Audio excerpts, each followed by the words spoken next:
Church Sound Podcast, part of the Repurpose Network, where kingdom culture, real life, and technology intersect. I'm your host, Prentice Thompson, and what we do, we talk to real people, pastors, leaders, engineers, tech people, manufacturers, worship leaders, all about church, technology, and provide solutions for a successful Sunday morning service. You ready? It's time to take a ride. Let's go. Yes, welcome to another edition of the Church Sound Podcast. I'm your humble host, Mr. Prentice Thompson, and even though these applause are handmade or man-made or made by myself, I like to make myself feel good about myself. So if you're clapping, if you're driving, don't do this. But if you're standing alone somewhere and you want to clap and applaud for your boy, I'll take it. Hey, listen, I hope you guys are having a fantastic day. As always, I always have a fantastic guest on our show, the Church Sound Podcast. It's real life technology and everything in between. And we come to bring you the good news using technology to make Jesus famous. I like how that sounds. I just made that up. I just like how that sounds. Anyway, I recently was at, I'm pretty sure you were on the Instagram feed, you probably seen me at the Wave Experience in Louisville, Kentucky, which I had a great time presenting. And I ran against a product demonstration that I thought was so impactful and I thought was so incredible that when I got back home, I said, I need to reach out to this gentleman and get him on the show. And you know what I did? You know what it is? Come close. He's here with us now. He's here with us now. And so, ladies and gentlemen, boys and girls, cats and dogs of all ages, please welcome to the program, Corey Alderin. Yeah. Alderin. Yes. Alderin. I'm You're sorry. Good. You're good. Please forgive me from sermon shots. Thank you for being here, man. I really appreciate you taking your time out of your day to be a part of the Church Sound Podcast, man. How you doing? Yeah. Thanks for having me. I'm doing great. I'm looking forward to this chat. Hey, listen, I was telling you before we hit record, it was so many people that were coming up to me that saw my presentation and were saying to me, oh man, I'm running. Did you see sermon shots? I was like, I heard it was pretty dope. It's like, but it was so many people like that were talking to me about podcasting because our presentation is on podcasting. And so I guess the technology of both mediums, if you will, kind of ties into technology, communication, how to utilize it, how to get the most out of it. So I guess that's the reason why, other than people saying, I gotta get this to my pastor. I don't think they understand. I'm going crazy editing videos on my phone. This is nuts. This will make my life so much simpler. And so I guess my first question to you would be, when did the technology aspect, when did tech enter your world personally? It was right around, I don't know, maybe about 7 or 8 years ago. I had been working on trying to start a business of my own, doing this online thing and make a living. And I was doing some stuff that was, moderately successful, but it was kind of on a decline. And I don't know why, but I had just kind of this feeling that I needed to learn how to do code, develop something. And I don't know how or why, but I taught myself how to code. And I felt like this was more of my future of what was supposed to happen. Was I was supposed to develop some software that was going to help small businesses. Wow. So you taught yourself coding. Like, how long did that take? Because I have a friend of mine who's actually in the process of teaching himself how to code. So how long did it take for you to really get the hang on the language?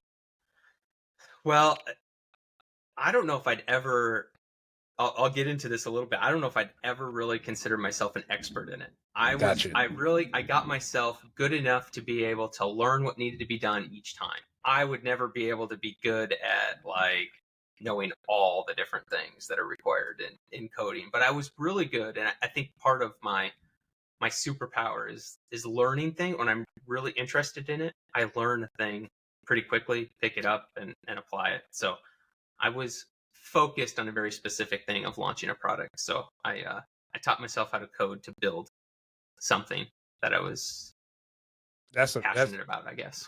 the thing is that, it's technology, but it's also, well, I look at technology in two different ways. I look at it as providing a service or introducing a new path to a vision of a thought that's not there. You know what I mean? That's kind of how I look at it. Yeah.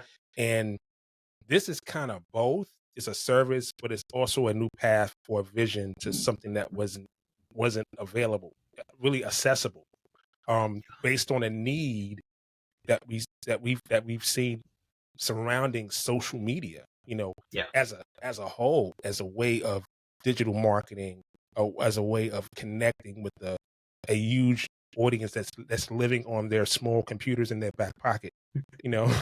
So Yes. so being that, so how did ministry affect the technology? Like, how did you get to that point? Yeah. So my very first thing that I was saying that I was doing before I taught myself how to code was I was building content websites that were like daily devotionals, that sort of thing, growing an email list of people that wanted a daily devotional, and all the things that come with like trying to advertise to make money on that. Well, what I was saying before is that was kind of on a decline. It was much easier to do. It was starting to be very hard to keep building. And so my first coding project got away from the church, kind of the Christian area. It was an idea we had. It took off, but then like probably 2 or 3 years ago, we decided we wanted to use that success that we've had in the technology space and apply it to something within the church. Me and my business partner are very involved in our church and passionate about the church, and just felt like we were being called to do something, develop something for churches. Was Right. really kind of that transition. Was this what we call the big aha moment, as far as the idea? Well, not quite yet, because actually the first thing that we tried was a complete failure.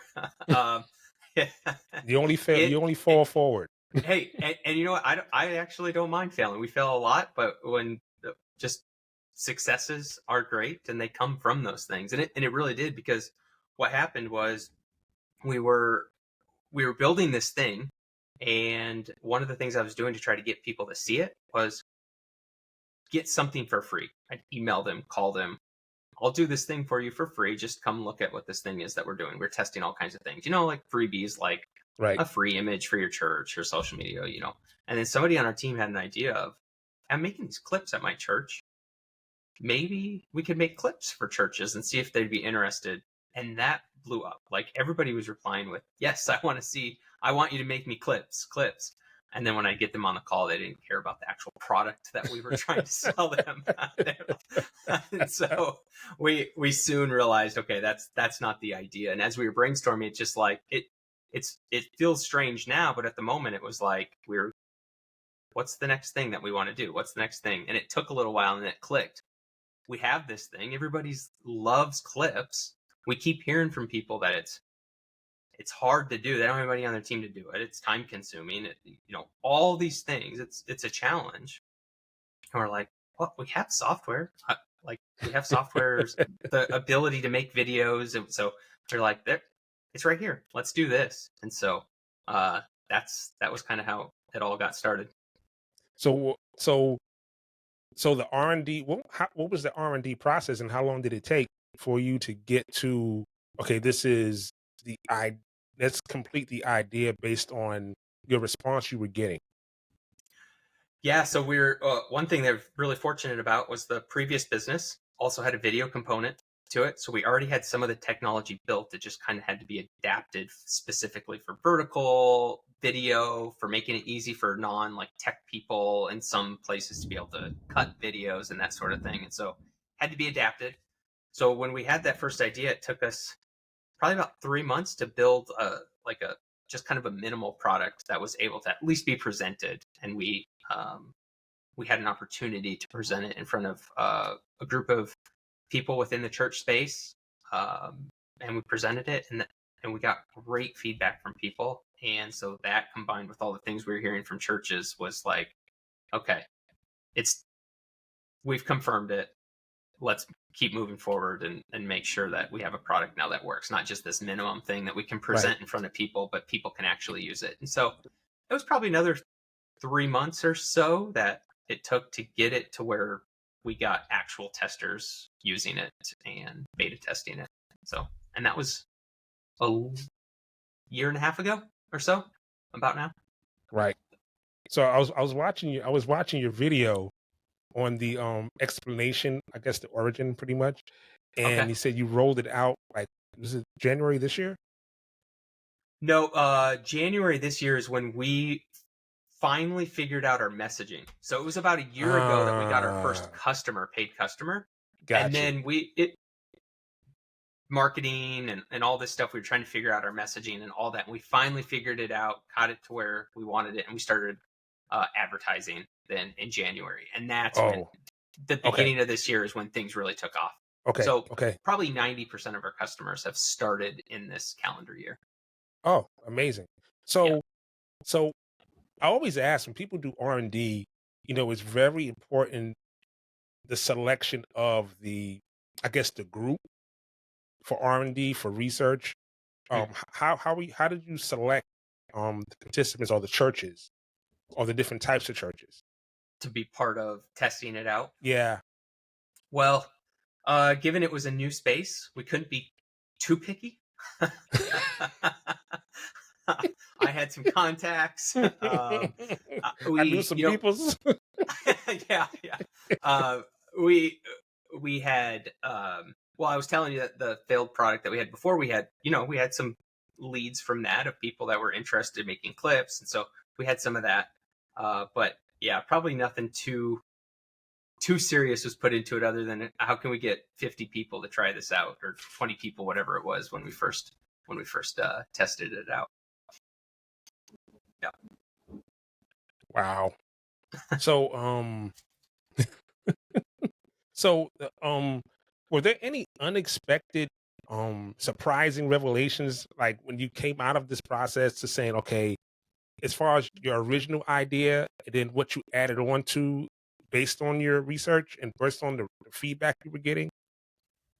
Well, we've made a lot of changes in the first year, for sure. So I would say the biggest impact has been AI, really. So AI is exploding, right? Like in things. And so being able to adapt and add things pretty quickly has been helpful with the use of AI.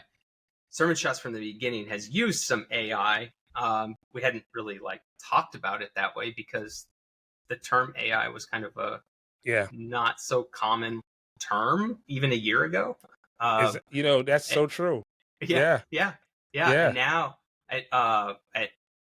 now it's the hot topic, right? Yeah, I know. I had AI coffee this morning. I had AI coffee. I had AI. Had AI bagel. I haven't heard about the coffee. I've heard about the Pepsi, but yeah, AI is everywhere.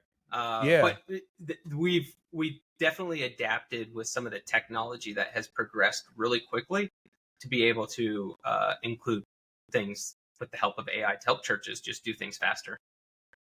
So tell me how a church can effectively use Sermon Shots, during the week or as a whole, for their church. Yeah, so the big thing that Sermon Shots is used for is helping create short form video content, reels, shorts, TikTok, that sort of thing. So as I'm sure you're aware, that space is just exploding. TikTok started it off, but now reels and Facebook and shorts it seems like where most engagement is happening on social media right now. And churches are doing that in the form of taking their sermon and making those 30 to 60 second clips. And so what we had been hearing early on was we want to do that. We see all the big churches doing it, but we can't do it. And so what we've done is used AI, like I was saying, in a bunch of different ways to help make that process really simple. So you really can make a clip now from your sermon in probably about 5 minutes by using sermon shots. And so that's the big that's the big impact that sermon shots has on churches. Yeah. So, as far as the upgrades, when did it affect the I guess the users, and did it make it simpler for them? Yeah, so I can give kind of an example and even share a little bit about how it works in the process. So basically, the original way, and still to this day, still the same, is when you upload your sermon, it transcribes the whole thing. And so what it does is it makes your sermon searchable, like a Word document. So you remember that really great amen moment from your pastor, and you want to clip that to 30 seconds, right? Like he said the word, I don't know, powerful. And you type in the word powerful, and it goes right to the spot in that video where he said that, right to it. And so all you do is once you get to that spot that you want, every sentence is broken down, and you just click on the sentences that you want. That's it. And so what it's doing is basically compiling that video for you just by clicking on the sentences. And so what AI has really done now is we have incorporated that in a way that kind of takes that out if you don't want to use that process, and it automatically gives you those clips. So we have our internal model built on sermons that says find those 5 to 10 viral moments from this sermon and give them. And so what it does is when you get to that step, it gives you the 5 to 10 different clips that are ready to go for you if you want to use them. And that's, you can probably see how that AI has really saved some time there for people. Yeah, it saves a lot of time, especially if you're searching for points, and a lot of times just listening is one thing, but reading where you want to edit is completely different. Yep. Yeah. So it that's the big place where it saves a lot of time. That's a part where people spend a lot of time. Yeah, that that I find that with AI, I was talking to my wife, and she was freaking out. AI is everywhere. I said AI's been with us a minute. Like I can't even say the name Siri because everything will cut on in here. Yeah. Yeah, it's always everything will turn on. Yeah. AI has definitely been around, and I think going back to my point about how Sermon Shots has had AI, but we never really talked about it that way. Nobody really knew about how AI really has been involved in everything that we do until ChatGPT kind of created the buzz that kind of showed people what AI can do, and now it's a term. Yeah. And that's the crazy thing is that I remember when someone sent me a link to ChatGPT, and I was like, my wife was like, "It's the devil! It's everywhere!" And I was like, "It's okay. You just got to know how to use the tool." So I often tell people, it's how to use. It's not the drive. It's not the car. It's the driver. It's how to use it. Yes. Effectively. Absolutely. I think we should be using any tool we can at our disposal to help us save time and energy and money, and let's be more effective. Let's get rid of some of the stuff that takes you an hour to do, and let's make it take you 5 minutes so you can actually spend your time doing something that really is impactful. And for the church, that can be powerful. I don't think personally it's a replacement for things like relationships or like connecting with people in the church. Right. Maybe some people are a little afraid of it kind of going that far because they've seen the chat bot interacting with somebody at church saying hi and greeting them, right? Like this kind of futuristic world. But I don't think that's necessarily where we're going if we're using it correctly. Right. So what are the biggest success stories that or testimonials that you got that kind of blew your mind You know, From using sermon shots? yeah, Oh, yeah. yeah. Well, I've got two that have stuck with me a long time. One very early on. He might have been one of our very first testers. Actually, he told me a story when he first used it. He said he's not supposed to work on Sundays. He's working full time, and they said don't work Sundays. But he was finding himself to be able to get the deadline of putting a clip out on Monday. He was finding himself working multiple hours on Sundays. So when I showed him sermon shots and used it, he you should have seen I could just tell the weight was off of his shoulders, and he's just had this relief in his face. He's like, you have no idea. Now I don't have to work on Sundays. I can do this on Monday morning now and get this done. And Wow. it was a pretty cool moment to be able to see that for somebody who, Sunday should be an important day. Yeah. And so that was pretty cool. And then, go ahead. No, go ahead. Continue. The other one that I had more recently was a guy who I was talking to at a church, just a small church in a small town. He said he had less than 100 people at his church, and after using sermon shots, he said that he had a person that found him on social media from one of the clips that he posted that came to his church. He's like, wow. No way. Kept in the first week of doing it. And he said, you won't believe this. He said that person is a part of our church and ended up inviting, I want to say 15 people. And that church grew by, he said, 16 people because of that one thing that he shared on social media. So he's like, I'm a believer. I will be posting stuff on social media, on Reels, forever now, he said. So I can't guarantee that that's the sort of thing that happens first week of posting, but it's a cool testimony. Wow. That I heard from somebody. So. Wow. How easy is it for a church to get started using sermon shots? So we make it pretty simple, actually. So we for most people who are not even sure if they want to do this, we challenge them to at least take us up on our free offer of, we make 2 clips for you. We'll make them, send them to you, see how sermon shots actually works in a quick demo, and then post it and see how effective that sharing a reel is.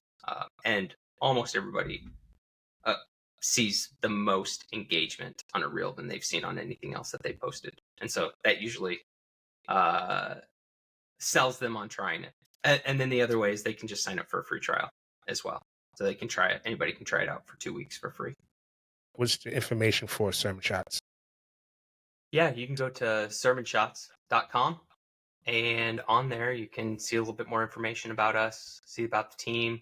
And the big thing is you can try it out for free in a couple different ways. You can have us make a couple clips for you if you want. Very easy way to just see how the platform works. We send you a couple clips, and then you can test it out. And then the other way is just all the plans have a free trial as well, so you can try it out yourself and see what you think. Great. Yeah. All right, so before we get out of here, we do this game we call 30 Seconds and Gone. So it is true, false, yes, no questions. Okay. I love when I get a reaction like that. It really just makes my day. Not knowing what to expect. So here we are, 30 seconds and gone. Question number 1. Okay, 1 gotta go. Instagram, Facebook, or TikTok? TikTok, okay. Question number 2. Are you a college sports guy, professional sports guy, or a no sports guy? Professional. Professional sport is prefer?